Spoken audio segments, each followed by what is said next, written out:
Good afternoon, everybody. Welcome to the deep dive. Great to see you all. I thought I'd just start in green screen mode today. Still working out some of the kinks with the lighting, so there's a little bit of fuzz going on around the house. We're working on it. Some of you will like this. In order to try and avoid green screen issues with the hair, it seems a lot of YouTubers wear hats.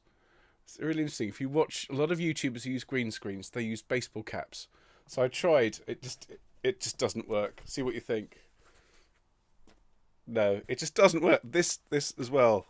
No, just no. So apologies. Around here there might be a bit of fuzz, but we'll get through it, folks. I just need to do a quick bit of check of the piano. Yeah, it doesn't work, does it? Just seeing the hat, it really doesn't work. So does the piano work? Actually, it's not bad. Actually, there's not fuzz around the edges. That's worked out quite well. Does the piano work? Good, piano works. Good to go. Excellent. How is everybody? No sounds, Ben, says Kit Kat. Really? It's working here. Can everyone else hear me all right? Maybe the backwards cap for a deep dive of a rap piece. I love it, Julie. This week we'll be looking at Bach's fourth rap in H minor. We'll see, won't we? Hello, Kareth. It's an afternoon of singing. Home choir, Marla and Elijah. My goodness me. Yeah, absolutely. Well, remember, this is not a singing practice. If you're here for a sing, I'm afraid I'm going to disappoint you. This is music theory. Okay, as it says on the screen, just over here, next to that good-looking man. Okay, that's Haydn. This is our talking session. All right, so if you have any specific questions about music theory as we go along, pop up in the comments and let me know. But otherwise, we're not going to be singing today on Home Choir. Our next sing will be Friday, and that will be the Friday Fun Sing, and lots of fun for that one. And if you're in the self-isolation choir in the Elijah division, we will be meeting with the altos this afternoon. Now, those of you out there who are altos in the SIC, well, yesterday we got through a lot of music with the sopranos. We have to get through probably about, I'd say, 3% less with you, but still a lot of singing to do this afternoon. So I hope you're feeling up for a really, really good belt this afternoon. Who else is here? My goodness, lots and lots of lovely people. Hello, Chris and Glenys and Jill. Fabulous. Hello, Jane and Colette. Kit Kat's computer's going down. Well, we'll see you in a minute, KK. Hello, Leslie. Great to see you. I'm glad you can hear us in Chicago. Hello, Sue and Diane. Jill, got your visa sorted. You're legal for the next 11 months. Congratulations. That's brilliant news. Everybody, congratulations to Jill. It's always nice knowing that you're not about to be deported. Gosh. Congratulations. That's great news. Who else do we have here? Hello, Diane. Ah, brilliant. And Sue. Hello, Albert. I know we've got Norb as well. Norb's about to go to the gym. So just getting a little bit of music, a bit of culture, I think, before you go and pump iron. Fantastic, excellent. Well, I hope everybody's well. We're all right here today for the most part. We've had a slightly dramatic 24 hours. I want to start by saying everything is fine, but my daughter Katie fell out of bed in the middle of the night, landed on her shoulder, and was in a lot of pain. And we put an ice pack on it and gave her Calpol and so on. Woke up this morning, still in pain. We took her down to the hospital, and she's fractured her collarbone, ladies and gentlemen. Hasn't displaced anything. It's a hairline fracture of the collarbone. She has to have her hand in a sling for a few weeks, and then she'll be absolutely fine. She's got an appointment with the fracture clinic and so on.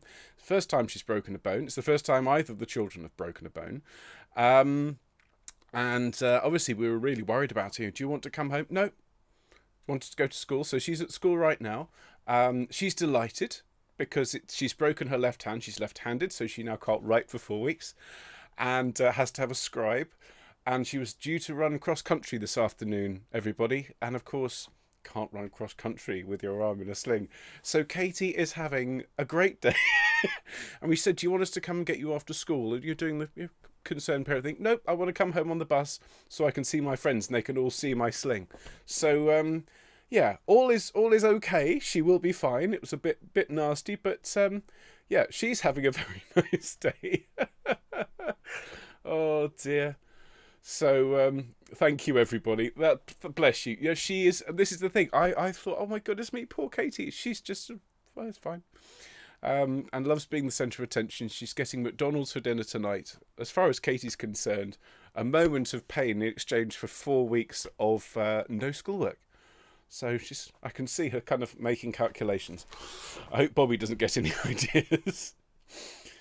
Glennis has said she can learn to write with her right hand. Well, the thing she was worried about was she has art this afternoon, and she wasn't going to be able to. It's the thing she loves most, I think, and so worried that she wasn't going to be able to do her art. But I think all will be well. She'll just have to do some abstract art with her right hand. Yeah, so she is. We've had an interesting few hours over the. Well, what was it? She fell out of bed about 12 hours ago.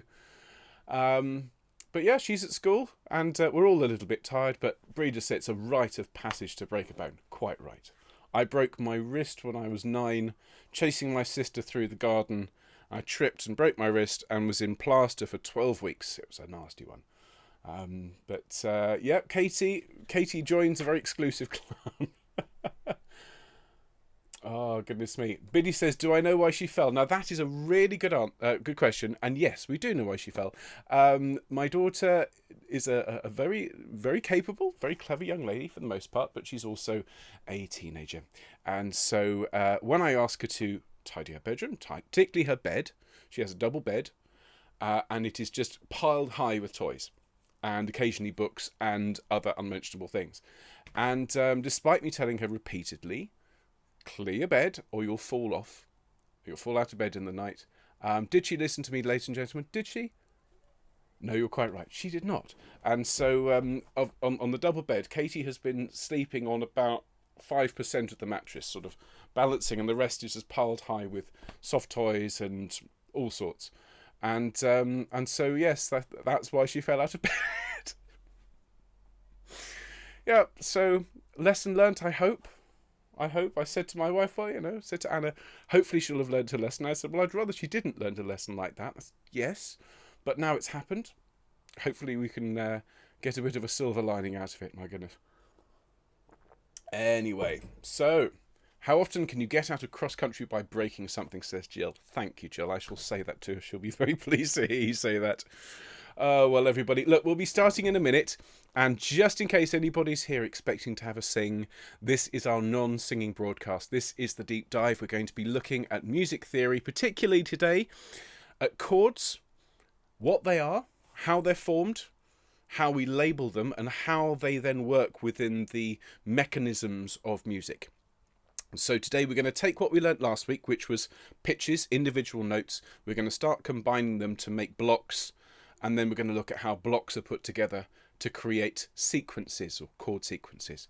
So this is, for those of you who didn't watch last week's, you might after this week's session want to go and watch it just to get that basic grounding of what a clef is and where the pitches reside on the stave. But this is the point that I'd usually be teaching, I suppose, 14, 15-year-old musicians, but I'm going to aim it at everybody. So even if you are a beginner, I'm going to aim to hopefully explain this to all of you.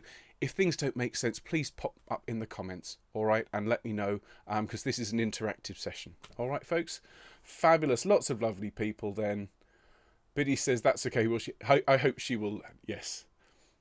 Julie says, I should tell her I told you so. Teenagers love that. That's a brilliant idea. I don't think I've ever told her that, Julie. What a great idea. I should say, Julie said, I should say, I told you so. Fabulous. So I think we should get started, ladies and gentlemen. Oh, hello, Judith. Hello, Patrick. Lovely to see you. Hello, Shona. Hello, Michael. Fabulous. Lots of lovely people online. Thank you for being here, folks. I think we'll get started. Welcome, everybody. Welcome, home choristers, to our deep dive. This is the second broadcast in what I hope will become a long-running series where we look in some really quite geeky, nerdy detail at the minutiae of music. And if you've been singing with me for a while, you'll know that I love music theory. I'm a huge music geek. There's one of those things, I love finding a symbol or a phrase I don't know, because then I'm just going to add to my knowledge. And so I really enjoy this kind of thing. As I said, no singing, just harmony, just notes. So for this one, we're going to be basing today's session on this Haydn Missa Brevis that we looked at yesterday, and just the first movement. But before that, I want to get really stuck straight in by talking about really what we spoke about last week, a bit of a recap. So what I'm going to do, folks, is I'm going to bring up my my screen from last week. Let's see if that works. There we go. Okay, so what we have here, ladies and gentlemen, on my my teaching screen, just here, is we have a scale. And if you remember from last week, a scale is a series of pitches, usually ascending and then descending. Okay, one way or the other, doesn't matter. And we have a scale here. This is a major scale.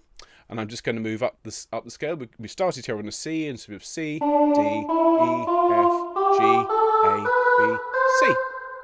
Okay, the pitches are represented on these 5 lines. These 5 lines are known here in the UK as a stave, S-T-A-V-E. In the States, they're known as a staff. And if you are from a country where English is not the first language, if you wouldn't mind popping up in the comments and letting us know what this is called in your country, if you happen to know, that would be great. And so, as I say, the pitches are represented either on a line or in between. And these individual notes, they're named after letters of the alphabet. And it's a visual language, so if the note is lower down on the stave here, or it's lower in pitch than this note here, which is higher up the stave. And this is really what we spoke about last week. Oh, just one more thing. We were talking last week about the treble clef, which is this thing here, this nice twiddly thing that everybody likes drawing when they first get to have music lessons. And this is basically a very ornate, elaborate G. It's a letter G, and it's sitting on this second line down, and that makes this note here a G. Okay, so a very quick recap of last week, and what we have here is a series of pitches, as I say, a scale from C to C. What we want to talk about this week, though, is chords, because notes on their own, pitches on their own are all very well, but what you find is just like with a human voice, if you just have one line on its own, it's great, but if you have 2 voices, a bit like having 2 people working together, you end up with a more powerful result. And if you have three voices, you have something really quite interesting, something that starts to harmonize. And so our broad definition for today, ladies and gentlemen, of what a chord is 3 or more notes played at the same time. Okay, and that might not be exactly at the same time, but for the purposes of today, we're just going to think of it as a block, chunk. Okay, and so 3 notes or more played at the same time. For now, we're just going to focus on that idea of 3. And so if we have a look over here at this note here, what I'm going to do is I'm going to add some more notes, all right? I'm going to use my little computer degree here, and I'm going to place these 3 notes at just some random intervals to begin with. Okay, so we can see here we've got a note here. Doesn't sound great. So what I'm going to do is I'm going to arrange these into a particular pattern, okay? And I want you to visualize for me, everybody, that we're, if you're looking at a computer keyboard, in fact, I think I may even, bear with me a moment, I may even have thought of this. There we are. How about that? So let's have a look at this keyboard here. So we've got a C, okay? This is a C, and it sounds like this. And what I'm going to do is I'm going to use the same method I used to use when I was teaching secondary school students. The chord pattern for the purposes of today is play 1, miss 1, play 1, miss 1, play 1. Okay, so it will be C, E, and G. Play 1, miss 1, play 1, miss 1, play 1. Okay. We're going to disregard the black notes for the time being. We will be involving those. Okay, so if I go back to my screen here and I arrange that properly, so we have C, E, and G, and that together, that sounds as a chord. That is a triad. Okay, the word for that is a triad, T-R-I-A-D. And this first chord in the key of C, this is a major chord. All right. Now, if we apply that idea of play 1, miss 1, play 1, miss 1, play 1 to the scale as we go up, we end up with this. You see in the tenors, what I'm going to do is what I'll do is I'll paste this. Bear with me a moment. I'll paste this in the soprano section. There we go. Okay. So let's go back up to the sopranos. We can see here we've got a chord.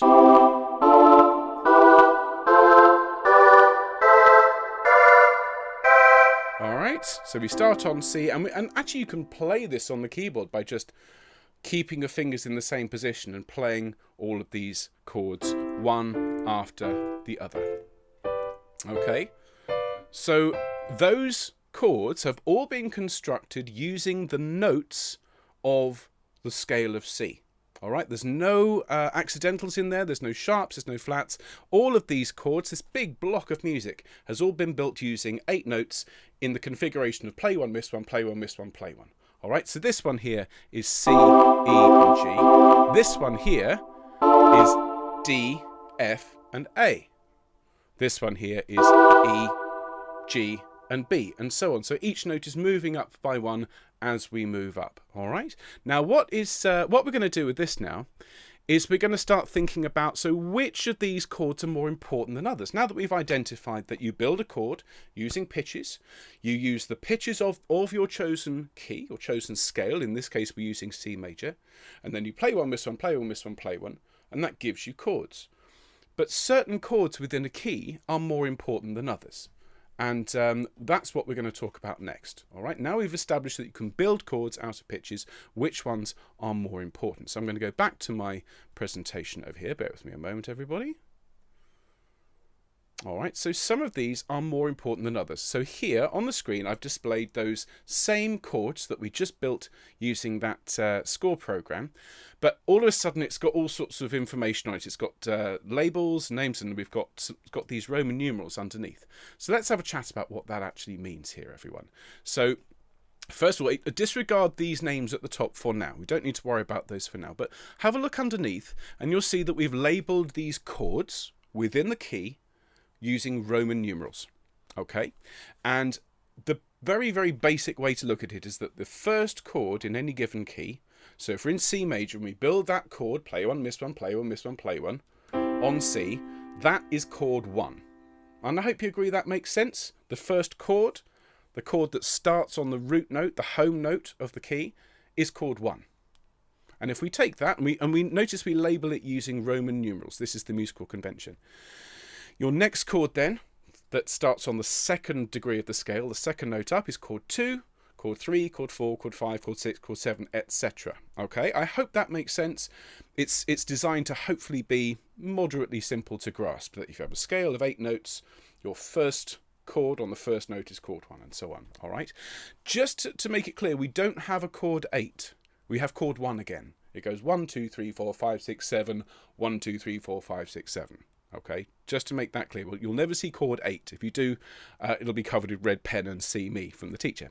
Now, what you might notice here, looking over at these Roman numerals, is some of them are with capital letters, okay, and some of them are with lowercase letters, so uppercase and lowercase. And some of you might be thinking, why? Well, before I explain, let me play you some of these notes. So here is chord 1, and this is an uppercase, a capital letter chord. Okay, here's chord 2, here's chord 3, chord 4, chord 5, chord 6, chord 7, and chord 1 again. If I just play 1 and 5, oh sorry, 1, sorry, and 4 and 5, and now if I play 2, 3, and 6, listen to these. Some of you will already have noticed the difference between the chords that are labelled here with an uppercase and the chords that are labelled with a lowercase. The uppercase refers in this case to major chords and the lowercase to minor. And so let's talk very, very quickly about the differences between a major and a minor chord. I'm going to bring my piano keyboard back here for a moment. Okay, so our first chord that we built together was a C major chord, C, E, and G. I'll play that again. And you can hear that has a very positive, a very vibrant sound. That is a major chord. And if you play that to people, particularly if you sort of turn it into a bit of umcha, people understand that it's a happy sound. And so on, okay? So how is that major chord actually constructed? So this is where we need to start thinking about these black notes as well, okay? The differences and the distances between notes, okay? Because the major chord, you can create a major chord on any key as long as you follow the rules. So how is a major chord constructed? Well, we start with a root note. Okay, we start with a note, a single voice, in this case C. And from your single voice, you count up, not including the note you start on, okay?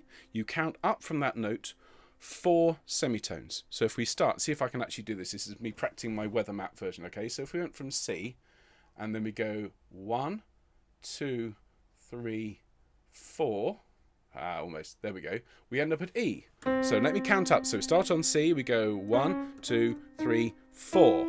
That interval, that distance is known as a major third. Okay, 4 semitones up from any given note is a major third away.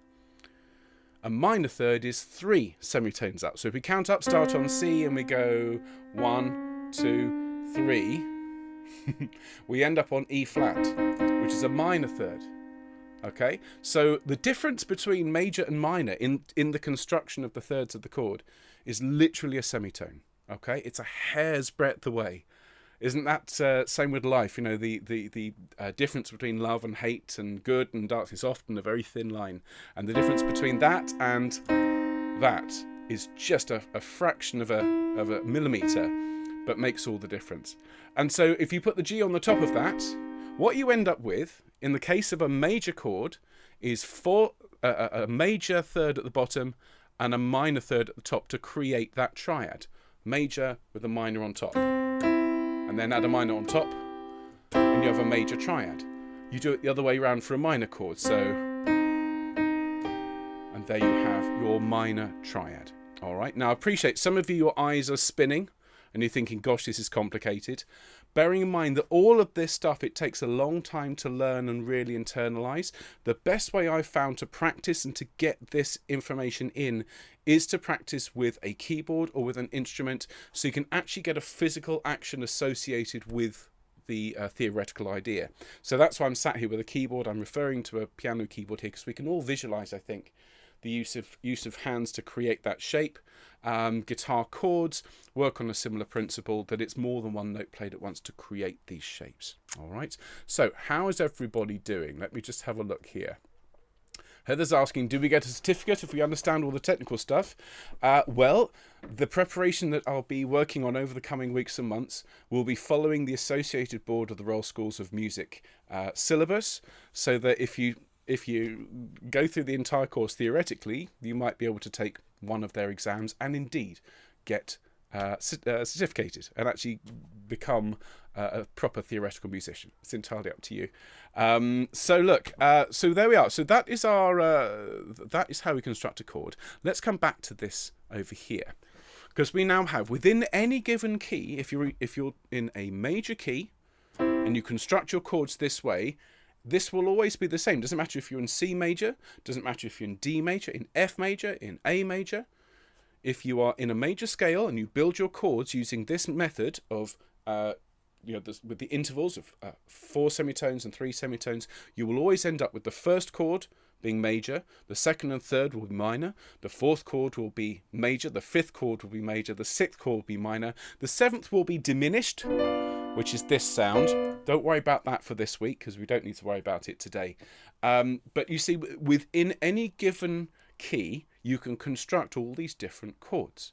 The most important ones in a major key are chords 1, 4, and 5. Okay, 1, 4, 5. And what I'm going to do, folks, is I'm just going to play you a little song using all these chords, okay, 1, 4, and 5, and I'm just going to use them in what's called root position. And root position means that I'm just going to play the chords as they are here, okay? I'm going to play that one, I'm going to play that one, and that one. I'm just going to move. So this is chord 1. Now I'm going to move to chord 4. Back to chord 1. 5, 4, 1. Okay, now that sounds very, very basic. That's the kind of thing that I would be working on with primary school children, possibly first year of secondary school, everything in root position. Okay, what root position means is basically the note that's at the bottom of the chord is the note that the chord's built on. Okay, and it sounds very, very simple. It sounds very basic, but it is also very functional. Okay, and if you've ever been a fan of rock and roll, of the blues, the basic chords of the blues are 1, 4, and 5. That's chord 1, chord 4, chord 4, 5, 4, 1. Okay, so chords 1, 4, and 5 are really, really, really important in music. And this is where we're going to turn briefly to these labels. I'm not going to ask you to learn all these at the moment, but you will want to learn them as time goes on, because I'll be referring to them. We refer to the root chord, the chord 1 in any given key. We call it the tonic. Okay, the tonic chord. And tonic is effectively your home base. Okay. And when you return to the tonic, it is like coming home after a long day of work. Okay, coming back to the tonic feels like coming home. Now, the chord that is second most important in any given key is chord 5. Okay, and if you look here, chord 5 is the dominant chord. Here we go. Chord 5, chord 1, and chord 5 is the note that is the chord rather that has the strongest pull. It's the one that will want to pull people back to the tonic. Okay, now with that all being said, we're going to now have a look at the Haydn, because I've been talking now for about 15 minutes about some really quite demanding stuff. Just to quickly recap, notes are written as pitches. If you combine pitches into blocks and you play them with this pattern of play 1, miss 1, play 1, miss 1, play 1, you will get triads. If you arrange the triads in ascending order, following the notes of a key, you will get a series of chords. If you then label them 1, 2, 3, 4, 5, 6, 7, you will end up with a tonic, subdominant, dominant, and so on. This is all just the very rudiments of how we write music. So what does Haydn do with this, and how is this relevant to what we were looking at this week? Well, if we have a look at this beautiful Kyrie, and I really hope you all enjoyed singing it with me yesterday. It's one of my favourite bits of classical music, full stop. So simple and yet so beautiful, so effective. Well, first of all, let's identify what key are we in. Well, we are in the key of B flat major. Okay, and so the root note of this key is B flat, and if we play a major scale up here, well, first we can look at the key signature here. All right, we have a B flat and an E flat. We'll look at key signatures in a future session. But basically, from last week, if you have these little symbols at the start of your line, that means you play all the white notes except for whatever's here. So we start on B flat, and then it's white notes all the way up except for E, which we play as an E flat. So if we start on B flat and we play E flat, we have a major scale on B flat. We are in the key of B flat major. So our first chord here, and we can see this looking at the organ, we have a B flat here, we have a D, we have an F, we have a chord of B flat. Our first chord here in the Haydn is chord 1 in this key, and that's entirely normal. Yeah, you'd expect if you're establishing a home key, you play your first chord as the first chord of the piece. That is very, very typical. He then moves away, and we'll talk about that how he moves away in a future session. He basically moves up in the bass using the skipping to the next note of the chord. Here on the third beat of the bar, we have a chord 4. Okay. We then have chord 2, chord 5, and back to chord 1.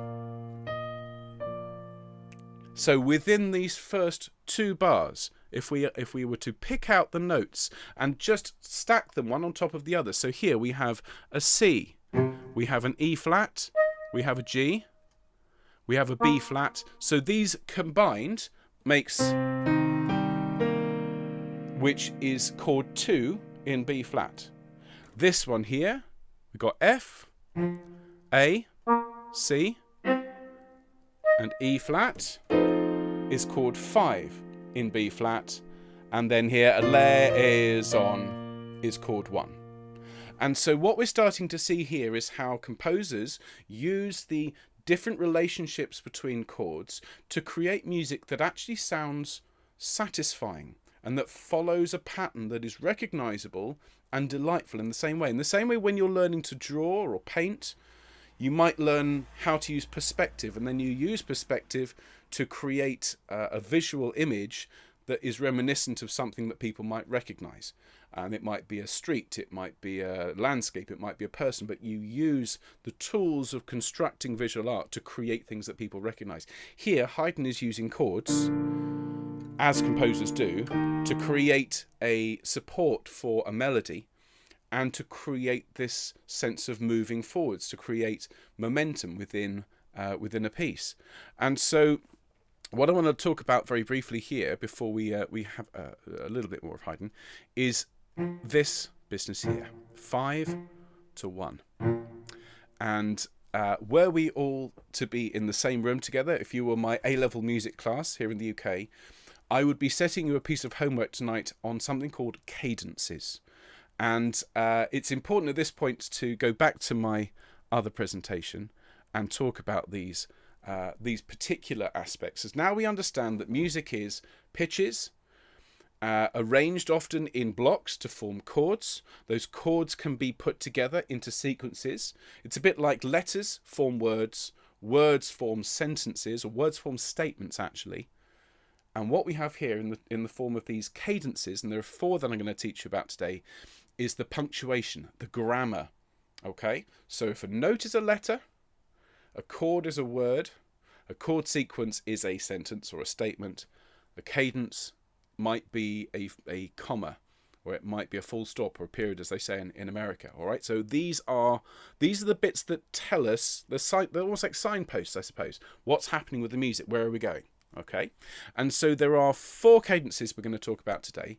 Now, some of them you'll be able to spot straight away. Some of them you're going to need to have a listen to your favourite classical pieces, to your favourite music, because all Western classical music, and all Western music, in fact, use these particular sequences, these cadences.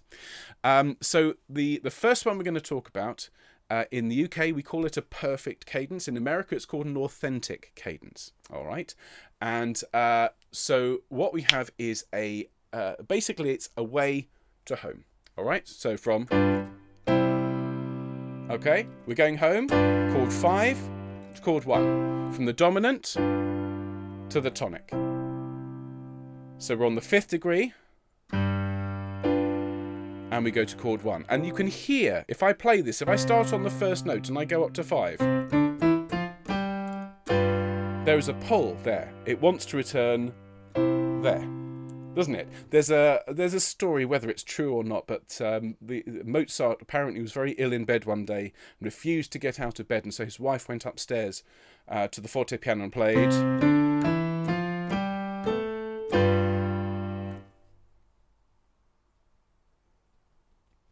Nothing, so she did it again.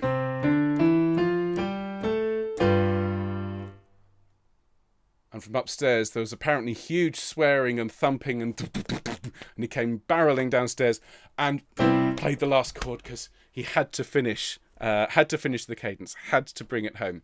So when you hear this sort of thing, that chord sequence is a perfect cadence, and you will hear that all over music. From the Renaissance era all the way through. You'll hear it in pop pieces, you'll hear it in rock, you'll hear it in classical, you'll hear it in jazz, in reggae. This idea of going from the dominant chord to the tonic chord is an essential building block in understanding how music works. Okay. And in fact, if any of you sang on Handel's Messiah, you'll have heard a lot of these perfect cadences because they come at the ends of pieces, and they come at the ends of these recitatives that vocalists sing.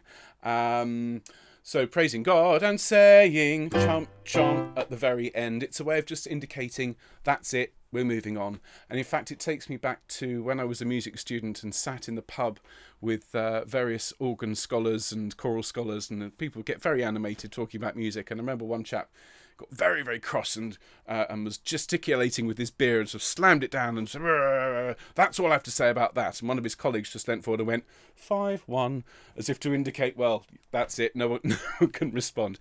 So a perfect cadence or an authentic cadence in America, you'll find these all throughout music. They're the full stop. in music. We were talking about these things being the punctuation and the grammar.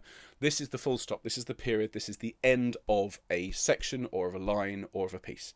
Okay, that's the first cadence that we would that I want you to watch out for and listen out for. And you'll hear these in Mahler, you'll hear these in Elijah, you'll hear these in Haydn, all over the place. Now the one next to it, up in the top, okay, plagal cadence. And this one is familiar to you if you have ever sung a piece of music in a sacred setting. And if I just play the notes on the page, you hear this. Now, if you had to assign a 2-syllable word to that, it would be amen, wouldn't it? Amen. And that is chord 4 to 1. Okay, chord 4 to chord 1. Chord 5 to 1 is a perfect cadence. It's very strong. There's no doubt there was a pull there. Chord 4 is softer and is much more associated, as I said, with sacred music. It's less of a pull. I feel the dominant chord is so strong. It's much more of a direct instruction, I suppose, whereas Amen is a little bit less in your face and is a little bit more we agree rather than you're going to do what I say. And you hear plagal cadences not just in sacred music. You'll often hear them when somebody is alluding to something having a sacred feel to it. If you think of the Beatles, when I find myself in times of trouble, Mother Mary comes to me, speaking words of wisdom, let it be Amen. There's your plagal cadence. And he's using it because it's a piece about Mother Mary and so on. So that's two of our cadences. Now, imperfect, I'm not going to worry about too much this week. We'll talk about that one at a future time. But I'd want to talk about the last one here. What's known in America, I love this, as a deceptive cadence. Here in the UK, we call it an interrupted cadence. In America, it's a deceptive cadence. I'd be interested to hear actually... what do they call them in Canada? What do they call them around the world? Because here it's a very different idea. So if I just play you these chords... Oh, we weren't expecting that, were we? You're expecting taking us home, but instead of going to chord 1, we go to chord 6. Oh, and it's unexpected. It's interrupted. It's deceptive. I always say to my students, if you had to play one of those, always lift your eyebrows just at the right moment so everyone knows you meant to do it. Like that.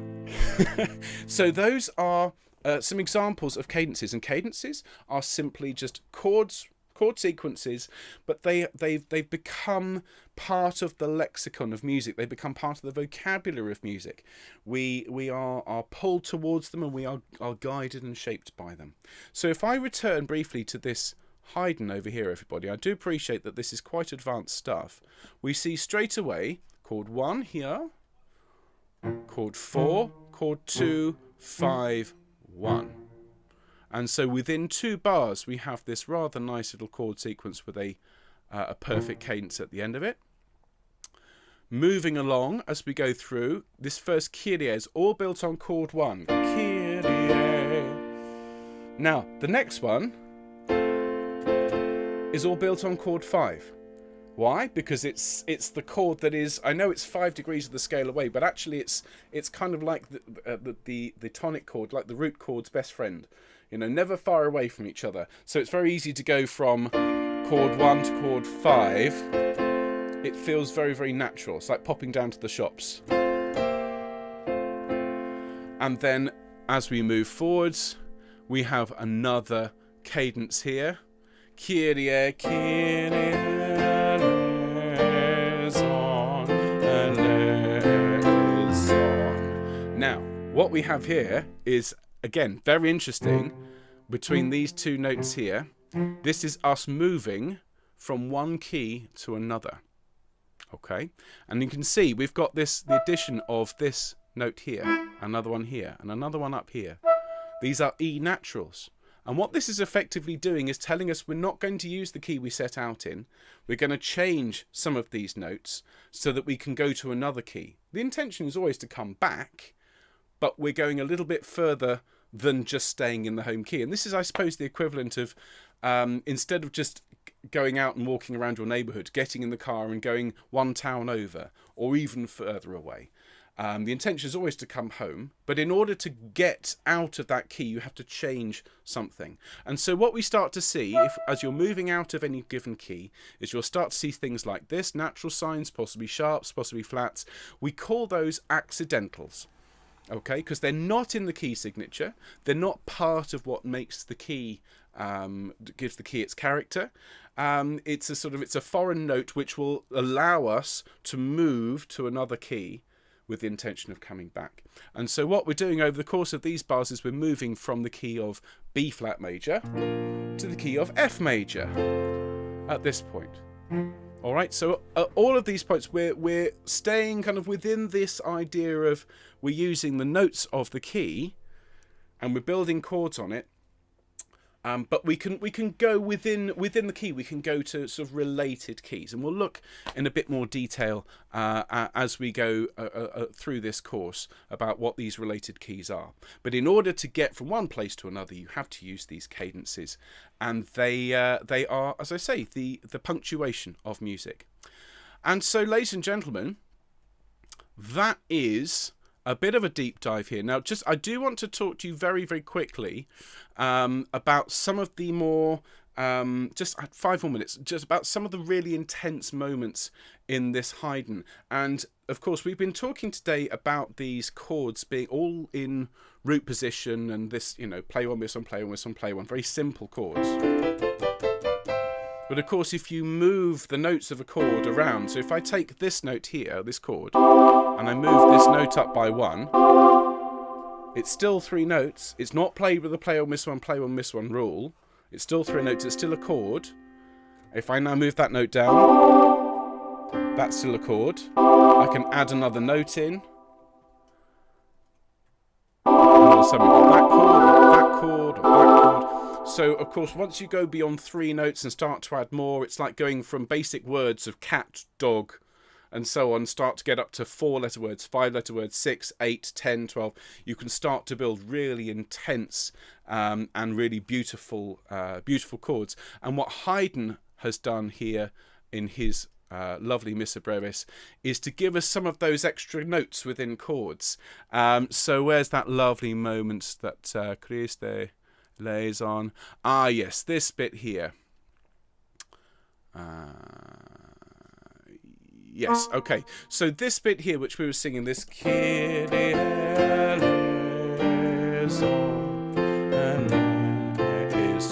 okay. And what we'll see is here, some of these notes, if we add this up, B flat, D and F, gives us our major chord, but there's a C in there as well. And so this is an example of an extra note going in to create a moment of beauty, of wonder. And we'll look at that next week. I think next week we'll dig into what happens when you add notes to chords and you start to move away from just the idea of just a simple block of 3 notes, and maybe you have 4 or 5. And this is where you start to get some of the real character and colour of music. But really, folks, if you take nothing at all from today but this, have a little listen to some of your favourite music and see if you can identify cadences. See if you can think, well, that's a perfect cadence or an authentic cadence because I've found out that means this and that means that. If you listen to Baroque music, if you listen to classical music, to romantic music, you will hear these cadences. See if you can identify a perfect cadence, a plagal cadence, an interrupted cadence. Right? See how you get on for next week. And I'll see you, of course, on Friday for the Fun Sing. We'll be back for another deep dive next week in the classical piece that we'll be looking at, and I'll tell you more about that on Friday. Before I finish, let me just see. Lots of people saying decompression, it's tricky, need an aqualung. Fair enough, folks. Okay, not at all. What I'll do is, if you've got any specific questions, let's have a look. Modulation says Heather. Oh, thank you, Cynthia. Cynthia's been looking at some definitions in the church mode. Fabulous. Thank you, everybody. Well, look, I'll have a look at your comments. If there is any specific issues you think could do with a bit more explanation, I'll go into that in more detail. But I want you to go away and just let that sink in a bit. So remember, pitches make chords, chords make chord sequences, cadences finish sequences and blocks. That's all I want you to take away for today. If you're in Elijah, I'll see you at 5 o'clock. Otherwise, I'll see you on Friday for the fun sing. Everybody, thanks so much for being here. Have